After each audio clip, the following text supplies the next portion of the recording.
Assalamualaikum warahmatullahi wabarakatuh. Om Swastiastu, salam kebajikan, salam keadilan. Pemirsa semua, kembali lagi bersama saya, Sabta Patriot, di podcast kebangsaan Ruang Edukasi yang membahas hukum secara sederhana, lugas, dan mumpuni. Hari ini, kita kedatangan narasumber yang sangat inspiratif. Beliau memulai karir dari seorang aparat penegak hukum, seorang polisi, kemudian mengambil keputusan besar, pensiun dini, menempuh pendidikan hukum, dan kini ia dikenal salah satu advokat senior di Denpasar, Bali, khususnya dalam perkara peninjauan kembali atau PK. Telah hadir bersama kita Bapak Teddy Raharjo SH. Selamat sore, Bapak Teddy. Sore. Pak Teddy, dari perjalanan hidup Bapak sangat menarik. Dari seorang polisi, kemudian menjadi advokat senior. Apa yang melatar belakangi keputusan besar tersebut? Silakan. Begini, kalau dilihat secara kemanusiaan, banyak masyarakat yang membutuhkan hukum, terutama mereka-mereka yang tidak mampu untuk secara finansial, sedangkan yang bersangkutan harus pidana. Nah, inilah yang melatar belakangi kenapa saya kemudian berbalik menjadi advokat yang memang bantu mereka-mereka yang tidak mampu. Jadi tentang rezeki itu urusan Allah lah. Nah, berangkat dari sanalah kemudian saya mencoba menerapkan hukum ini dengan cara yang dapat dipahami oleh masyarakat dan dapat juga dijangkau oleh masyarakat dengan ketidakmampuan itu. Saya kira itu yang melatar belakangnya. Baik. Artinya, Bapak melihat hukum dari dua sisi, sebagai seorang penegak hukum dan juga sebagai pembela. Bukan seperti itu, Pak Teddy? Gini, dengan Undang-Undang Nomor 1 Tahun 2023 tentang KUHP yang baru, ya advokat itu kan termasuk dalam aparat penegak hukum. Tapi saya sendiri secara pribadi berbeda. Baik. Advokat itu bukan aparat penegak hukum, tapi aparat penegak kebenaran. Karena belum tentu aparat penegak hukum dia benar. Jadi pembela kebenaran. Nah, berangkat dari situlah kemudian saya mencoba menelaah bahwa banyak hal yang harus dibenahi di bangsa ini, terutama tentang moral. Karena memang hukum kita ini kan menyangkut tentang pidana terutama. Bayangkan, Anda bisa bayangkan kasus korupsi, contohnya kasus korupsi, udah disumpah, kemudian tetap melakukan, nggak takut dengan Tuhan, itu kan gitu. Berangkat ke prihatinan itu, kemudian saya mencoba untuk masuk ke dunia itu. Baik. Sekarang gini, Pak Teddy, kita akan masuk ke tema utama kita. Banyak masyarakat mulai memahami apa itu peninjauan kembali atau PK. Pak Teddy, bisa mohon dibantu dijelaskan secara bahasa sederhananya apa itu PK supaya mudah dipahami oleh penonton. Peninjauan kembali atau PK itu kan ada putusan yang telah berkekuatan hukum tetap atau inkrah. Jadi ketika ada sidang di pengadilan negeri, telah diputus oleh pengadilan negeri, ini dapat diajukan peninjauan kembali ke Mahkamah Agung. Peninjauan kembali termasuk dalam upaya hukum luar biasa. Upaya hukum luar biasa ada dua. Yang pertama kasasi, yang kedua adalah peninjauan kembali. Nah, dulu peninjauan kembali ini sulit, sangat sulit. Kenapa sulit? Setahunnya kurang lebih ya 2 atau 3 peninjauan kembali. Kenapa? Karena dia wajib membatalkan putusan yang terdahulu. Dan putusan terdahulu ini kan sudah diuji oleh ada jaksa di situ, ada kuasa hukum di situ, ada hakim di situ. Ya, ini yang akan kita batalkan. Nah, sekarang apa sih penyebabnya itu? Kenapa itu dibatalkan? Dibatalkan karena memang adanya 3 hal. Yang pertama, adanya bukti baru atau novum. Yang kedua, salah satu hakim dalam sidang pengadilan terdahulu di pengadilan negeri itu menerima gratifikasi dan telah divonis bersalah, telah inkrah putusannya. Itu yang kedua. Yang ketiga, tentang adanya kekilapan hakim. Nah, tapi kekilapan hakim itulah yang menjadi burning saya untuk diajukan peninjauan kembali. Gitu. Jadi 3 hal itu diajukan peninjauan kembali. Itu yang. Nah, sekarang gini. Berangkat dari saya mengajukan peninjauan kembali, kenapa sih kasus-kasus yang saya terima untuk peninjauan kembali itu banyak menyangkut tentang kasus-kasus narkotika. Nah, karena begini, Anda bisa bayangkan hampir semua lapas di Indonesia itu mengalami overkapasitas. Kita harus paham itu. Seluruh Indonesia. Seluruh Indonesia. Khususnya Ya. wilayah Bali. Dari juga. 100% penghuni lapas, 80% mereka narkotika.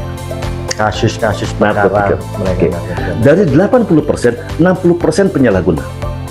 Itu tuh yang melatar belakangi. Nah, kenapa saya mengajukan peninjauan kembali? Karena begini. Kasus narkotika ini kan orang sakit semua, bukan orang sehat. Orang sakit harusnya diobati, bukan dihukum. Obati. Ada ketentuan di dalam KUHP begini. Barang siapa yang tidak sempurna akalnya nggak bisa dipidana. Jadi orang gila itu nggak bisa dipidana. Ya, kan nggak ada orang gila dipidana. Betul. Nah, pertanyaannya adalah, apakah para pelaku narkotika sama dengan orang gila? Nah, berdasarkan jurnal yang saya terima, juga berdasarkan keterangan dari dokter spesialis fisiologi, mengatakan narkotika itu dia mengalami kecanduan. Kecanduan itu dalam Kamus Besar Bahasa Indonesia adalah sesuatu yang tidak bisa dikendalikan dirinya sendiri. Nah, sakit ini. Gitu. Jadi mestinya pada sidang terdahulu hakim itu menanyakan secara komprehensif, secara menyeluruh, jangan sepenggal-sepenggal. Kalau sepenggal-sepenggal inilah kriminalisasi. Nah, kenapa saya bilang secara menyeluruh? Mestinya kalaupun barang itu banyak, tanyakan apakah dari sekian barang bukti itu saudara pernah menggunakannya? Sejak kapan saudara menggunakan? Apa yang saudara rasakan kalau itu menggunakan? Nah, kalau dia menggunakan narkotika itu kan zat yang mengandung adiktif, atau orang ketika menghirup zat yang bersifat adiktif dia akan mengalami kecanduan, ketagihan. Nah, akhirnya apa yang terjadi? Ya terus menerus dia akan menagih itu barang, tagih lagi, kita sembuh lagi, tagih lagi. Nah, banyak hal sebetulnya mestinya BNN bisa berperan di situ, bukan hanya menunggu bola, menjemput bola mestinya. Tapi undang-undang BNN tidak mengakomodir itu. BNN cuma bisa menunggu bola, bukan menjemput bola. Padahal kita lihat bersama, ya di seluruh Polres di Indonesia ini kan banyak sebetulnya barang bukti cuma sedikit, tapi perkara tetap diajukan. Kasihan, gitu. Apalagi dengan berlakunya undang-undang yang baru ini. Jadi Undang-Undang Nomor 1 Tahun 2023 tentang KUHP yang baru itu banyak mengakomodir kepentingan mereka-mereka yang menjadi tersangka atau terdakwa. Nah, dari situlah kemudian kita ajukan peninjauan kembali, apalagi dalam pasal narkotika yaitu pasal 114 telah dicabut. Jadi sejak ada pasal 11 tentang menguasai, memiliki, menyimpan, sedia narkotika jenis tanaman sampai dengan pasal 126 itu telah dicabut, masuk ke dalam KUHP yang baru. Jadi sederhananya seperti ini Pak Teddy ya, PK itu bukan banding atau kasasi. Bukan. Baik. Bukan. Jadi upaya hukum luar biasa. Baik. Pak Teddy ini dikenal sering menangani perkara PK. Apa tantangan Pak Teddy terbesar selama menangani PK? Ya, tantangan terbesar kan bahwa saya ini ingin mereka-mereka yang mengajukan peninjauan kembali itu dikabulkan. Maka saya bilang dengan teman-teman saya yang mengajukan peninjauan kembali, dan saya bilang begini, PK-mu dapat dikabulkan tergantung seberapa dekat hubunganmu dengan Tuhan. Dengan Tuhan.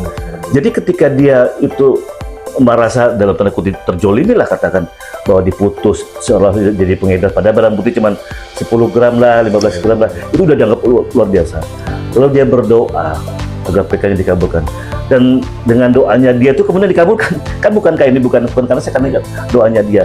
Itulah yang saya katakan, dan banyak tantangan saya itu, karena kalau dulu saya mohon maaf kalau memang ada oknum advokat yang mencoba menghubungi Mahkamah Agung supaya, kalau saya enggak, sama sekali enggak. Jadi saya serahkan semua pada klien saya, dekatkan dengan Tuhan, bagi Tuhan nggak mungkin. Jadi ada sisi religius di situ dalam mengambil keputusan itu, dan itu juga yang akhirnya banyak dikabulkan. Suatu hari saya sidang di Pengadilan Negeri Bang,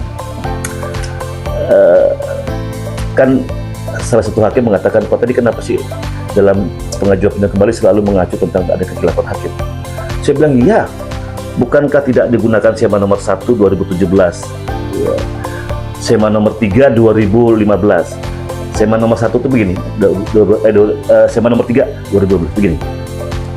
Hakim dalam memutus perkara harus berdasarkan dakwaan jasa penuntut umum. Nah, dalam dakwaan tidak terdapat sebagai penyalahguna, pasal 127 kalau dulu, sekarang pasal 609. Nah, kalau nggak ada pasal penyalahguna, namun fakta persidangan sebagai penyalahguna, gitu. Faktanya gini, oh dia maki dan sebagainya, ada fakta persidangan. Nah, hakim boleh memutus berbeda dengan pertimbangan yang cukup. Itu bunyi SEMA nomor 1, nomor 3 2020. Kembali kemudian Mahkamah Agung menerapkan SEMA nomor 3, nomor 1 2017. Sama seperti itu. Hanya dalam putusannya di bawah batas minimal. Kan ada batas minimal kalau nggak salah pasal Dulu 112, sekarang pasal 609 batas minimalnya di 4 tahun. Boleh di bawah itu. Jadi itu yang melatar belakangnya, Pak. Baik. Apakah PK yang Pak Teddy sering ajukan itu selalu berhasil? Ya, kalau persentase kita berbicara persentase, 80% lah dikabulkan. Kurang lebih ya. Ada juga yang nggak dikabulkan. Jadi yang nggak dikabulkan ini kan juga menjadi pelajaran berharga bagi saya. Jadi saya pelajari apa sih letaknya, kenapa itu nggak dikabulkan. Dan banyak hal, jadi tidak semua. Foto-foto X juga menentukan. Baik Pak Teddy, bagaimana harapan Bapak terhadap sistem PK di Indonesia kita saat ini untuk ke depan? Silakan Pak Teddy. Ya, kalau untuk sistem PK saat ini sudah lebih baik. Dulu PK kan diatur dalam pasal 263 KUHP. Sekarang PK diatur dalam pasal 318 dalam Undang-Undang Nomor 20 tahun 2025. Jadi di sana disebutkan kalau dulu putusan peninjauan kembali itu tidak boleh melebihi pada putusan semula. Tapi sekarang putusan peninjauan kembali itu ada pidana lebih ringan dan banyak hal, ada 3 poin di situ di dalamnya gitu. Jadi harapan saya gini, karena ini sudah undang-undang yang baru digunakan, sistemnya juga sudah bagus, jadi mereka-mereka yang ingin mengajukan peninjauan kembali, ajukanlah peninjauan kembali. Sekarang kan sebuah terbuka, ya terbuka ini. Dulu kan langka, kemudian dianggap tabu, tapi sekarang kan tidak. Sekarang sudah silakan untuk mengajukan peninjauan kembali.